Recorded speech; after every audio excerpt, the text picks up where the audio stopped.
Hello and welcome to the Handshake with me, LYNN KOMUGISHA. We are glad you joined us here on New Vision TV, and this is when we get to discuss our issues, our daily issues, our business issues, our economy, and those particular things that make or have direct or indirect effects on the economy. But of course, that is our measure. I think that is where we actually come in to help us understand what's going on and what's happening and what's not happening, maybe, and what would expect to happen. So thank you for joining us, and I am very happy to introduce my guest for today. You already know him. Paul BUSHARIZI is here with me to discuss those particular issues. Thank you and welcome to the show. Welcome to the show, Paul. Already handshake before. Anytime. It's the handshake. We do the handshake all the time and anytime. Okay. So, Paul, how are we doing?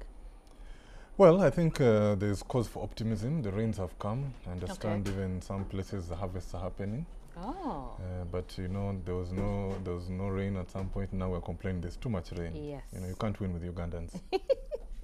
It's not only us. I mean, I think it's everywhere. Yeah, well, you know, why didn't we just accept what is there and use what we can? So, talking of rains, we have been having issues with our sugar prices. Not only sugar, there are lots of other things, but sugar is, and sometimes I wonder, I didn't know Ugandans actually consume too much sugar, that they have to complain about it all the time.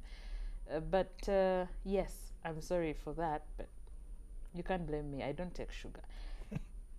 So, sugar has been an issue. The prices went up pretty bad, and everyone was very, very worried. And then the trade minister comes in and says, you know what? Us, as the government, we have directed that sugar be sold at 5,000 shillings. Now, this is across every retail shop or whatever it is. Paul, help me understand this. Why?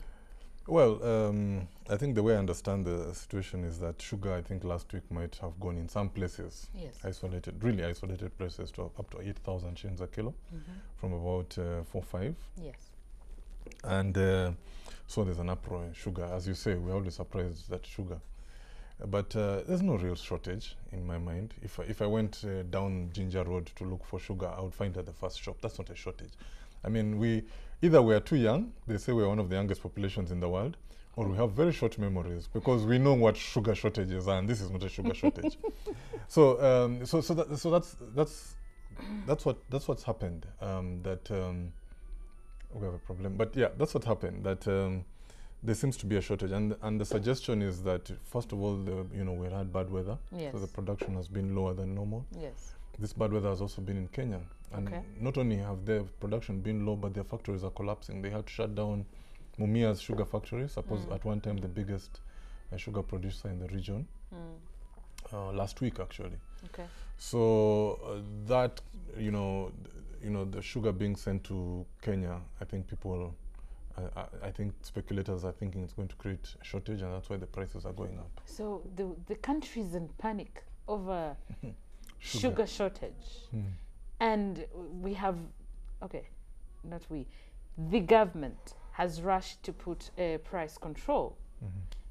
What does this mean for the country? Is the government coming in to now control all prices of all goods in the country? Well, I think, with all due respect to the government officials involved, I think it's really a knee-jerk reaction. Okay. If there is a real shortage, no government directive will keep that price down. Maybe the fact that they even dare to suggest that this should be the retail price is actually indication maybe there's no shortage. It's just some people speculating and maybe hoarding, or, sometimes prices move because of sentiment. You feel that, sugar might not be there in the future, so I need to buy now. There is the prices. But if there is a rich shortage, the government is just, I didn't want to say pissing in the wind, but the government is it's just wasting its time. If there's a shortage, the prices will go up. So you think this is not manageable? They can't really control, they can't maintain this control they're setting? That's the worry. Actually, my feeling is that there's no shortage, but there are some people who want to create the impression of shortage. And I was not surprised when it was recently suggested that government should import sugar. Yes. No. I think people they're creating a situation, creating a perception that there's a shortage so they can bring in sugar. Wait, see, most imported sugar, a lot of imported sugar, even from Brazil, as far as Brazil, yes, can be landed in Kampala cheaper than what we pay for the price of our local sugar. So even if there's no shortage, those guys will still win because they can still undercut everyone else in the market. So those people, you keep saying those people. Those people, the connected people. It can only be connected people. I mean, we had the case in Kenya last week. Kenyans, I think last week the ministers said that we can import sugar, they can import maize, yes, to alleviate the maize shortage. And I think it was like Tuesday they signed off the thing and announced it. And on Friday, a ship had docked at the port of Mombasa. Not apparently, actually, because the minister went there and showed 30,000 tons of maize from Mexico. Oh, wow. Speedboat. Wait, from Mexico to Mombasa. From Mexico, Tuesday, Friday. Yes. Although, okay, let's be fair. Okay. They got there, but then it's still the same thing.